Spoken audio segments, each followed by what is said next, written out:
आदाब, नमस्कार। आप देख रहे हैं आईएनएन चैनल में हूं शेख अहमद अली। प्राइम टाइम में आइए सबसे पहले नजर डालते हैं हेडलाइंस पर। बीजेपी हुकूमत के पहले 100 दिन तो सिर्फ ट्रेलर थे, पूरी पिक्चर अभी बाकी है। वजीर आजम नरेंद्र मोदी का दावा। मुल्क में माशी मंदी के खिलाफ कांग्रेस का 15 अक्टूबर से मुल्क गिर एहतजाज। सोनिया गांधी की जेर सदारत इजलास में हुआ फैसला।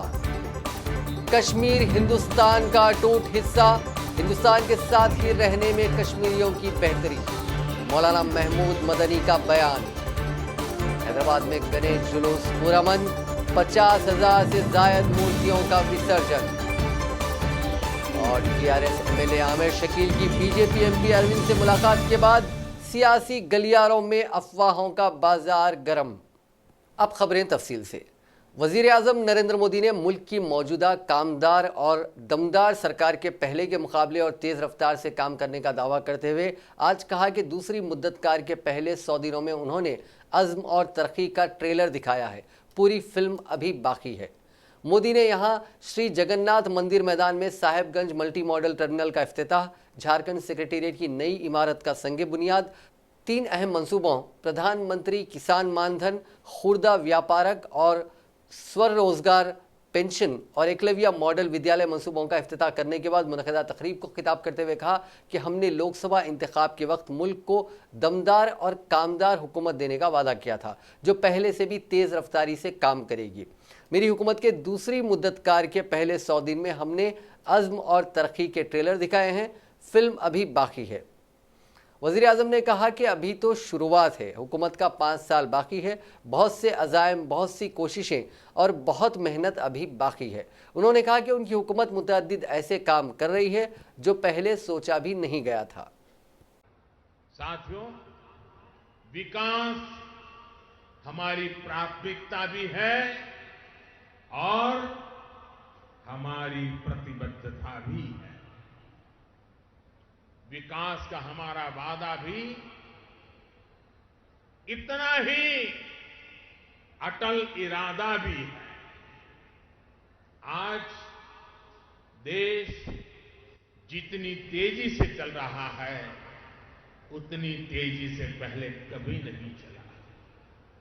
आज देश में जिस तरह के परिवर्तन आ रहे हैं, वो पहले कभी सोचे भी नहीं जा सकते। जिन लोगों ने सोच लिया था कि वो देश के कानून से भी ऊपर उठ चुके हैं, देश की अदालतों से भी ऊपर हैं, वो आज अदालत से जमानत की गुहार लगा रहे हैं। भाइयों और बहनों, इसी तरह तेज काम करने वाली सरकार देखना चाहते थे ना। 100 दिन के काम से आप खुश हैं क्या? आप लोग खुश हैं? ठीक कर रहा हूं, सही दिशा में जा रहा हूं, आपका आशीर्वाद है, आगे भी बने रहेंगे। अभी तो शुरुआत है, 5 साल बाकी है। बहुत से संकल्प बाकी है, बहुत से प्रयास बाकी है, बहुत परिश्रम बाकी है। इसी कड़ी में थोड़ी देर पहले छोटे किसानों, दुकानदारों और व्यापारियों के हित में ऐतिहासिक योजनाओं की शुरुआत की गई। मैं झारखंड सहित पूरे देश के छोटे किसानों, दुकानदारों, व्यापारियों, कारोबारियों से आग्रह करूंगा कि इन योजनाओं का आप लाभ जरूर उठाइए। शहर हैदराबाद में आज सुबह से ही गणेश मूर्तियों के विसर्जन का आगाज हो गया। ग्रेटर हैदराबाद में मूर्तियों के विसर्जन के लिए 12 मकामात में इंतजामात किए गए। ताहम सबसे ज्यादा मूर्तियों का विसर्जन हुसैन सागर में अंजाम दिया जा रहा है, जहां बड़े बड़े क्रेन्स के ताउन से मूर्तियों का विसर्जन हो रहा है। शहर की अहम सड़कें जहां से शोभा यात्रा गुजरती है, आवाम से खचाखच भरी देखी गई। खैरताबाद गणेश का विसर्जन दोपहर 2 बजे के करीब अमल में आया। खैरताबाद का गणेश, जिसकी ऊंचाई 61 फीट है और जिसका वजन 45 टन से ज़्यादा है, इस मूर्ति को सुबह 8 बजे खैरताबाद से खुसूसी लॉरी के जरिए हुसैन सागर रवाना किया गया। बताया गया है कि खैरताबाद के इस भारी गणेश मूर्ति को कई साल से एनटीआर मार्ग में वाक़ क्रेन नंबर 4 के मकाम पर विसर्जन किया जाता था, लेकिन हर साल ये मूर्ति मुकम्मल तौर पर विसर्जित नहीं होती थी, जिसके पेश नज़र हुकूमत ने खैरताबाद गणेश मूर्ति का मुकम्मल विसर्जन करने के लिए इस मरतबा खुसूसी इंतजाम किए थे। शहर से ताल्लुक़ रखने वाले वजीर तलसानी श्रीनिवास यादव और जीएचएमसी के मेयर बी राम मोहन की खुसूसी दिलचस्पी की वजह से खैरताबाद गणेश के विसर्जन के मकाम को तब्दील किया गया। ड्रोन की मदद से हुसैन सागर के गहराई वाले इलाके का पता चलाते हुए क्रेन नंबर 6 के मकाम पर इस मूर्ति को विसर्जन किया गया, जहां 20 फीट से ज्यादा पानी पाया जाता है। शहर हैदराबाद के मशहूर बालापुर गणेश लड्डू का आज हर्राज अमल में आया। के रामी रेड्डी नामी शख्स ने कामयाब बोली देते हुए इस लड्डू को 17,60,000 रुपए में हासिल किया। गुज़िश्ता साल बालापुर वैश्य संगम के टी श्रीनिवास गुप्ता ने 16,60,000 रुपए बोली देकर यह लड्डू हासिल किया था। जारिया साल इस बोली की रकम में 1 लाख रुपए का इजाफा हुआ। रामी रेड्डी के खानदान ने रिकॉर्ड 9वीं मरतबा इस लड्डू को हर्राज में कामयाब बोली देते हुए हासिल किया। लड्डू के हर्राज के लिए बोली का अमल 26वें मरतबा बालापुर गणेश उत्सव समिति की जानिब से किया गया। इस बोली में 19 अफराद ने हिस्सा लिया। वाज़ेह रहे कि 1980 से इस लड्डू के हर्राज का अमल शुरू हुआ, जो हर साल किया जाता है। इस लड्डू के हर्राज से हासिल होने वाली रकम देहातियों की तरक्की और समाजी काम में गणेश उत्सव समिति लगाती है। गणेश मूर्ति को विसर्जन के लिए जाने के दौरान क्रेन से गिरने के नतीजे में एक पुलिस कांस्टेबल शदीद जख्मी हो गया। ये वाकया बहादुर पुलिस स्टेशन के हुदूद में वाक़े किशन बाग में पेश आया। ये कांस्टेबल गणेश विसर्जन के सिलसिले में ड्यूटी पर तैनात था। गणेश की मूर्ति को क्रेन के जरिए लॉरी में बिठाया जा रहा था कि रविंदर नामी कांस्टेबल अचानक क्रेन पर से गिर पड़ा, जिसके नतीजे में वो शदीद जख्मी हो गया। उसे इलाज के लिए नामपल्ली के केयर हॉस्पिटल में शरीक कर दिया गया है। गणेश विसर्जन के दौरान एक ट्रैफिक सब इंस्पेक्टर से बदतमीजी करने पर पुलिस ने 3 अफराद के खिलाफ एक मुकदमा दर्ज कर लिया है। इल्जाम है कि गणेश मूर्ति के विसर्जन के लिए हुसैन सागर आने वाले शिवशंकर, विनय कुमार, अजय कुमार और दीगर अफराद का ट्रॉली की पार्किंग को लेकर एसआई जी बालराज से झगड़ा हो गया और उन्होंने एसआई के साथ गाली गलौज भी की। एसआई की शिकायत पर गांधीनगर पुलिस ने एक मुकदमा दर्ज कर लिया है। आरएसएस सरबराह मोहन भागवत ने हैदराबाद में गणेश त्योहार में शिरकत की। सख्त सिक्योरिटी के बीच उन्होंने चार मीनार पर गणेश जुलूस का इस्तकबाल किया और चार मीनार से मुतसिल भाग्यनगर मंदिर में पूजा भी की। इसके बाद उन्होंने मौजम जाही मार्केट पर गणेश जुलूस से खिताब करते हुए आवाम को मुबारकबाद दी और कहा कि हिंदुओं में यकजहती के जरिए ही मुल्क की तरक्की की जा सकती है। और लड्डू खाने डायबिटीज हो गया तो 21 लेकिन जो खराब सोचे और अपने मन की जो खराब निकाल है उनको बांधने के लिए पास है और सारे समाज को अनुशासन में चलाने वाला और अपने आप को अनुशासन में रखने वाला अंकुश भी हाथ में। ये सारे बुढ़े लेकर गणेश जी हमारे पास आते 10 दिन आते का कहीं आते जाते चीजों की गणेश जी कहा है। मैं उनके रहने के स्थान बताता हूँ तो 24 घंटा पूरे सृष्टि के आयु तक वही मिलेंगे।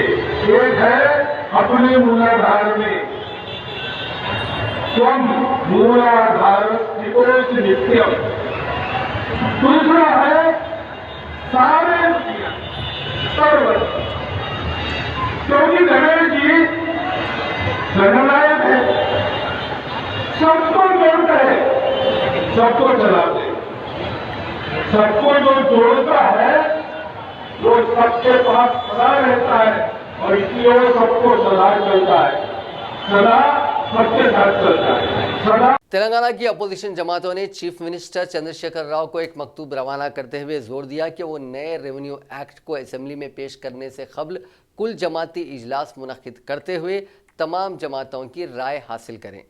कांग्रेस, सीपीआई, तेलुगु देशम, तेलंगाना जन समिति और दीगर बाएं बाजू जमातों के कायदीन के दस्तखतों पर मुश्तमिल 2 सफ़ात के इस मकतूब में अपोजिशन जमातों ने चीफ मिनिस्टर से कहा कि गांव की सतह से साइंटिफिक तरीक़ेकार पर अराजियात का सर्वे करवाया जाए।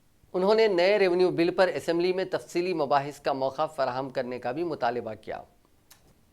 टीआरएस के रुकने असेंबली आमिर शकील ने आज निजामाबाद के बीजेपी रुकने पार्लियामेंट डी अरविंद से मुलाकात की। इन दोनों की मुलाकात को सियासी हलकों में तजस्सुस से देखा जा रहा है। एक ऐसे वक्त टीआरएस के रुकने असेंबली ने बीजेपी के रुकने पार्लियामेंट से मुलाकात की है जब रियासती काबीना में तौसीक के बाद टीआरएस के कई अरकान असेंबली में नाराजगियां पाई जाने की इत्तलात हैं। निजामाबाद पार्लिमानी हल्के के तहत आने वाले बोधन असेंबली हल्के से आमिर शकील दूसरी मियाद के लिए मुंतखब हुए हैं। बीजेपी रुकने पार्लियामेंट डी अरविंद ने इस मुलाकात को अहमियत का हामिल बताया। आमिर शकील ने उनकी क़यामगाह पहुंचकर उनसे मुलाकात की और उन्होंने रियासत की ताज़ा सियासी सूरत हाल और ज़िले निज़ामाबाद की सियासी सूरत हाल पर तफसीली तबादला ख्याल किया। बताया गया है कि मुलाकात हैदराबाद में डी अरविंद की क़यामगाह पर हुई थी। इस मुलाकात के बाद आमिर शकील ने वहाँ मौजूद मीडिया के नुमाइंदों को बताया कि पार्टी तब्दील करने के मसले पर उन्होंने कोई तबादला ख्याल नहीं किया। टीआरएस पार्टी में रुकने असेंबली की कोई कीमत नहीं है। बोधन के रुकने असेंबली ने मीडिया से बात करते हुए कहा कि वो अपने ज़मीर को मारकर जिंदा नहीं रह सकते। उन्होंने कहा कि अगर सिर्फ एक अक़लियती एमएलए जीत जाता है तो इसको वजीर का ओहदा नहीं दिया गया। आमिर शकील ने कहा कि केसीआर मजलिस की बातों पर अमल करते हैं। उन्होंने कहा कि 2 दिन में वो मीडिया कॉन्फ्रेंस में अपने फैसले का ऐलान करेंगे।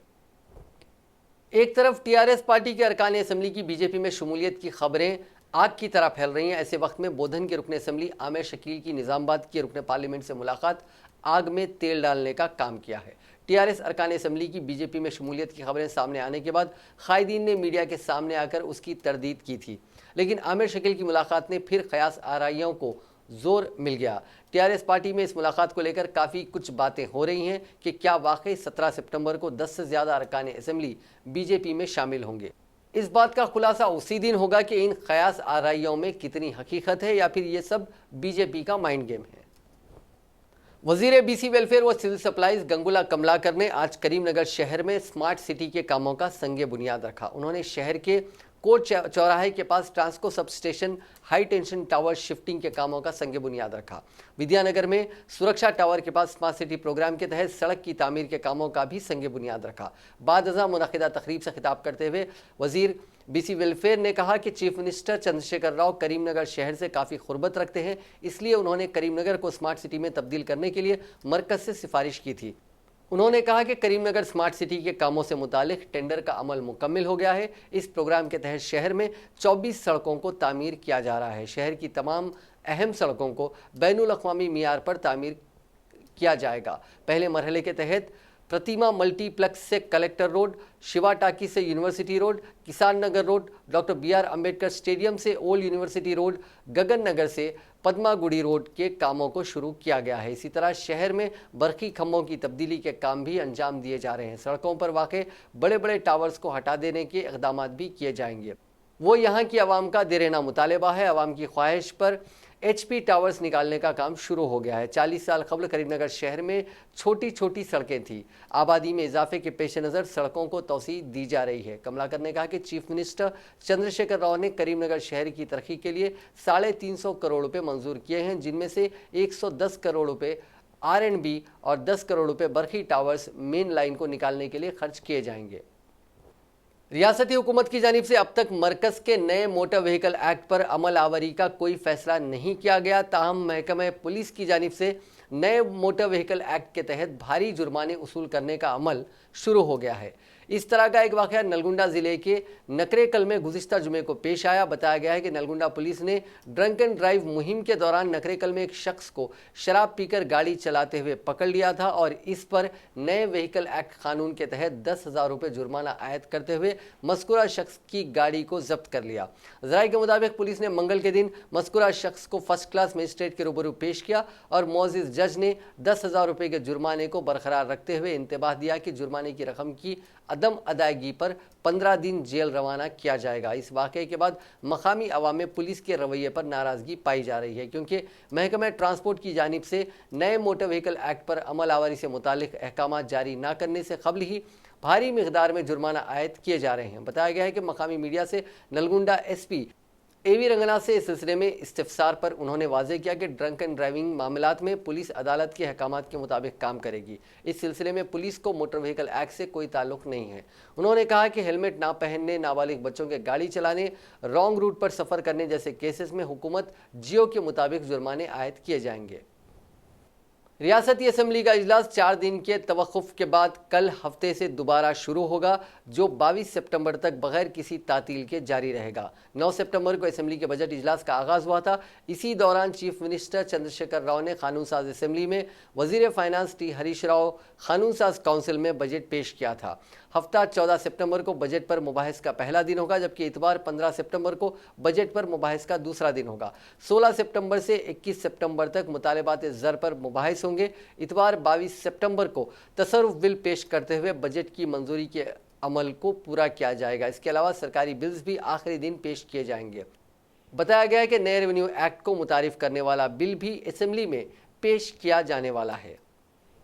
वजीर ज़राअत जी निरंजन रेड्डी ने कहा कि रियासत में 7,738 मराकज़ के जरिए खाद की सरबराही की जा रही है। एक आला सतही इजलास के बाद मीडिया से बात करते हुए उन्होंने कहा कि 6,749 खानगी डीलर्स, 938 ज़रई इमदाद बाहमी तंजीमों और 51 एग्रो डीलर्स के जरिए खाद की सरबराही की जा रही है। उन्होंने कहा कि किसी को तकलीफ नहीं है। उन्होंने कहा कि खाद की सरबराही को लेकर झूठा प्रोपेगेंडा किया जा रहा है।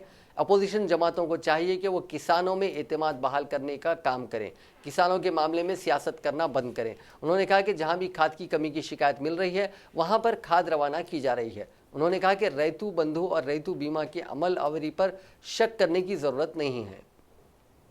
ఎన్ని రోజుల వరకు ఉన్నాయి, ఆయా జిల్లాల్లో ఉండేటువంటి సాగు విస్తీర్ణానికి సరిపడా నిల్వలు సరిపోతూ ఉన్నాయా, ఇంకా అదనంగా అవసరం ఉన్నాయా, సాగు మళ్ళీ రబీలో ఎంత రానున్నది, కాళేశ్వరం లాంటి మహత్తర సాగునీటి ప్రాజెక్టులను పూర్తి చేసుకుంటున్నటువంటి సందర్భంలో అదనంగా వచ్చేటువంటి నీటి ఆయకట్టు ద్వారా రబీలో గతంలో ఆరుతడి పంటలు వేసుకోవడానికి అలవాటు పడేటువంటి రైతాంగం ఈ నీళ్ళు వచ్చిన తర్వాత సహజంగానే ఎక్కువ మంది వరిగిపోయేటువంటి అవకాశాలు కనిపిస్తున్నాయి। కాబట్టి రబీలో ఇంకా ఎంత పెరగనున్నటువంటి ఆయకట్టు ఉన్నదో వీటన్నిటి మీద ఒక సమగ్రమైన అంచనా ఉంటే భవిష్యత్తులో మన కేటాయింపులు కానీ పంపిణీ కానీ అవి విత్తనాలు కావచ్చు, ఎరువులు కావచ్చు, వీటన్నిటి మీద స్పష్టమైన అవగాహనతో ప్రణాళిక రూపొందించుకోవడానికి।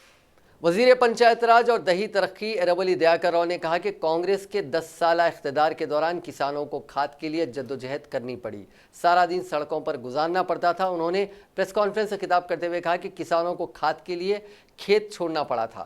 कांग्रेस हुकूमत के दौरान काश्तकारों को खाद का मुतालबा करने पर लाठी चार्ज किया जाता था, लेकिन अब किसानों को खाद की कोई परेशानी नहीं है, किसानों को परेशान होने की ज़रूरत नहीं है। उन्होंने कहा कि कांग्रेस पार्टी अपने सियासी बका के लिए गैर ज़रूरी तौर पर सियासत कर रही है। अगर कांग्रेस पार्टी अवाम के लिए कुछ करना चाहती है तो 30 दिन के खुसूसी एक्शन प्लान में हिस्सा लें।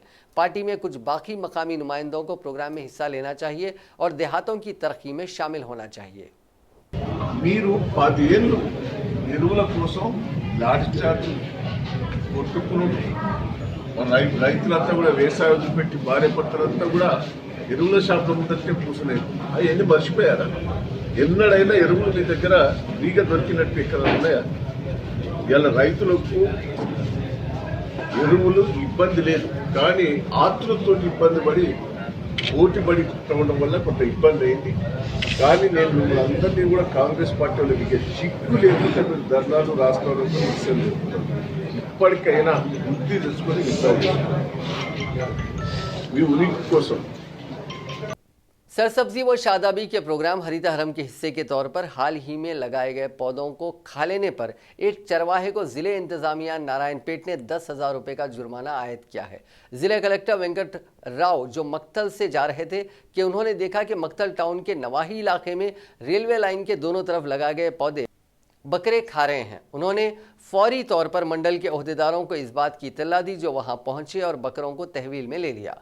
MPDO पवानी, MRO श्रीमासलू और दीगर स्टाफ अरकान ने बकरों के मालिक शिव कुमार को 10,000 रुपये का जुर्माना आयद किया और उससे ख्वाहिश की कि वो जुर्माने की रकम अदा करने के बाद बकरों को घर ले जाए। अपोजिशन की जानिब से चलो आत्माकुर प्रोग्राम के बाद हुई कशीदा सूरत हाल के पेश नज़र chief minister YS Jaganmohan Reddy ने आज वज़ीर दाखिला सुचित्रा और DGP गौतम सवांग से मुलाकात की और रियासत में लॉ एंड ऑर्डर की ताज़ा सूरत हाल पर तबादला ख्याल किया। इस मुलाकात के बाद चीफ मिनिस्टर ने हाल ही में हुए कांस्टेबल्स के तकर्रुरात के लिए हुए इम्तिहानात के नतायज का भी जायज़ा लिया। ये नतायज चीफ मिनिस्टर और वजीर दाखिला ने मुश्तरका तौर पर जारी किए हैं। कांग्रेस पार्टी ने मोदी हुकूमत पर मुल्क में माशी मंदी से लाताल्लुकी का इल्जाम आयद करते हुए आज कहा कि पार्टी 15 से 25 अक्टूबर तक मुल्क भर में वसी पैमाने पर एहतजाज शुरू करेगी। ये फैसला कांग्रेस पार्टी की सदर सोनिया गांधी की ज़ेर सदारत आज मुनक्किद हुए पार्टी के जनरल सेक्रेटरियों, रियासती इंचार्जेस, रियासती सदूर, पार्टी के ज़ेर इख्तिदार रियासतों के वज़राए आला और कानून साज जमातों के रहनुमाओं की मीटिंग में किया गया। इस इजलास को साबिक वज़ीर-ए-आज़म डॉक्टर मनमोहन सिंह ने भी खिताब किया।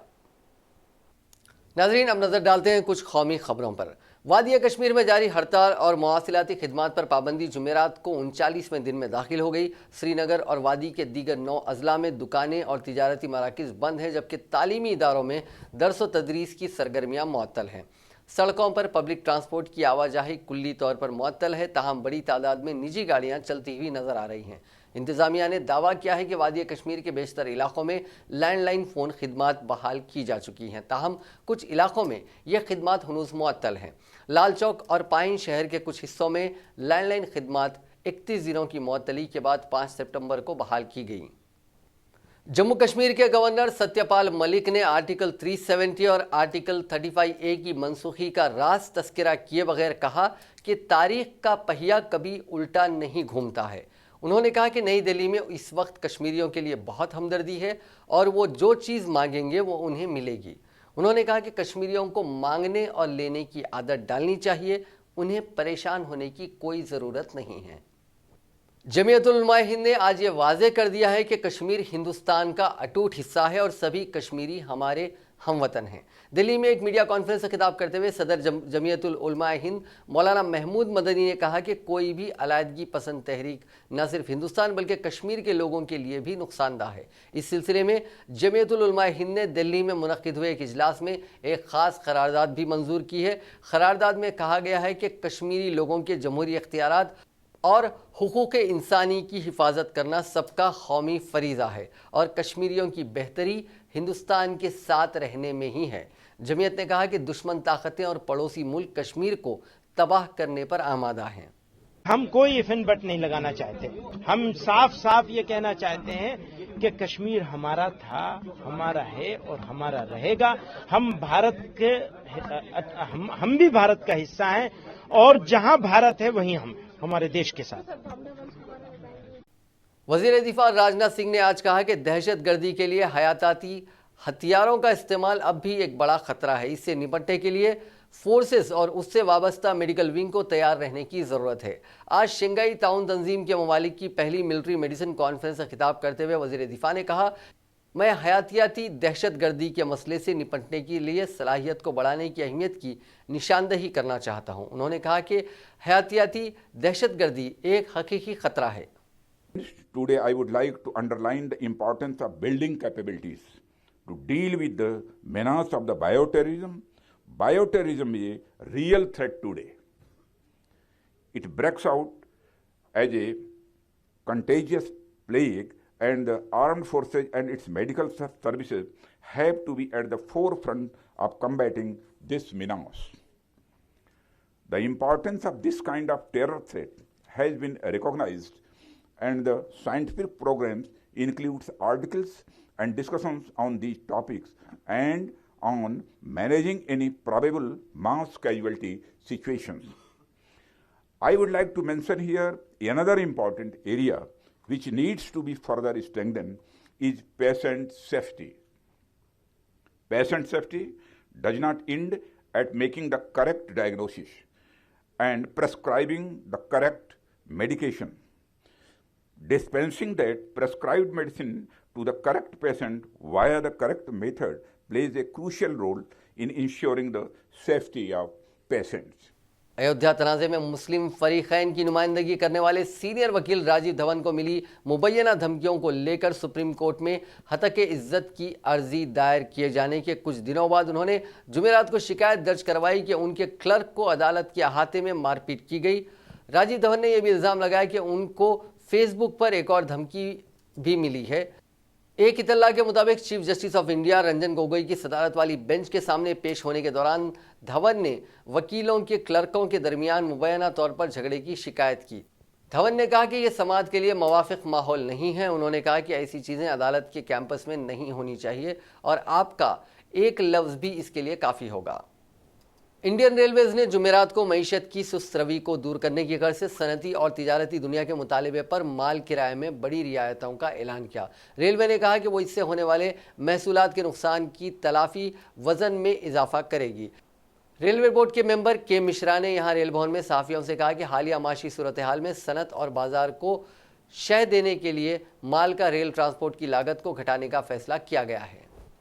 महाराष्ट्र में पुणे बेंगलुरु कौमी शाहरा पर एक प्राइवेट लग्जरी बस और ट्रक के बीच हादसे में 6 अफराद हलाक और 20 अफराद जख्मी हो गए। यह हादसा उस वक्त पेश आया जब बस ने सड़क किनारे ठहरी हुई ट्रक को टक्कर दे दी। पुलिस के मुताबिक जख्मियों को सितारा के सरकारी अस्पताल में दाखिल कराया गया, जहां हादसे में जख्मी चंद अफराद की हालत नाजुक बताई गई है। हादसे के वक्त बस में सवार बेशतर मुसाफिरीन सो रहे थे। हादसे की वजह से कुछ देर तक ट्रैफिक की आमदोरफ्त बंद रही।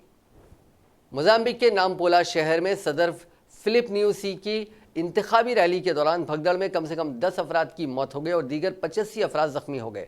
मकामी मीडिया के मुताबिक न्यूसी की इंतखाबी रैली का इनेकाद गुज़िश्ता रोज़ मकामी स्टेडियम में किया गया था। रैली में बड़ी तादाद में लोग पहुंचे और जब रैली खत्म हुई तो लोग तेज़ी से बाहर जाने वाले दरवाज़ों की तरफ भागने लगे, जिसकी वजह से भगदड़ मच गई। न्यूसी की party liberation front of Mozambique की जानिब से जारी बयान के मुताबिक हादसे में मारे गए लोगों में 6 खवातीन और 4 मर्द शामिल हैं। न्यूसी अपने दूसरे दौरे इख्तिदार के लिए इंतखाबी तशहीर कर रहे थे। यहाँ 15 अक्टूबर को इंतखाबात होने वाले हैं। उनकी पार्टी ने 4 दहाइयों से ज़्यादा वक्त से मोजाम्बिक की सियासत में अपना तसल्लुत बरकरार रखा हुआ है। कांगो के जुनूब मशरकी तांगानाइका सूबे में जुमेरात को अलियुस सुबह एक ट्रेन की पटरी से उतर जाने से कम 50 अफराद की मौत हो गई है और दीगर कई जख्मी हो गए हैं। ह्यूमैनिटेरियन रिलीफ मामलों के वजीर स्टीव मेकाई ने यह इतला दी। उन्होंने ट्वीट करके कहा कि एक और ट्रेन हादसा तागानेका के सूबे में अलियुस सुबह 3 बजे ट्रेन पटरी से उतर गई। अभी तक के आदाद और शुमार के मुताबिक 50 अफराद हलाक और कई एक जख्मी हैं। चंद्रयान-2 मिशन के दौरान लैंडर विक्रम की सॉफ्ट लैंडिंग में कामयाबी न मिलने के बावजूद हिंदुस्तानी खलाई एजेंसी यानी Indian space research organisation ISRO मुसलसिल लैंडर विक्रम से राब्ते की कोशिशें कर रहा है। मुसलसिल 3 दिन से जारी इस कोशिश में हिंदुस्तान को ताहाल कोई कामयाबी नहीं मिल सकी, लेकिन आज दुनिया की सबसे बड़ी एजेंसी नासा ने इसरो से लैंडर विक्रम की तलाशी में मदद का पेशकश किया। इस बात की तस्दीक अमेरिका के एक खलावा स्कॉट टेले ने की।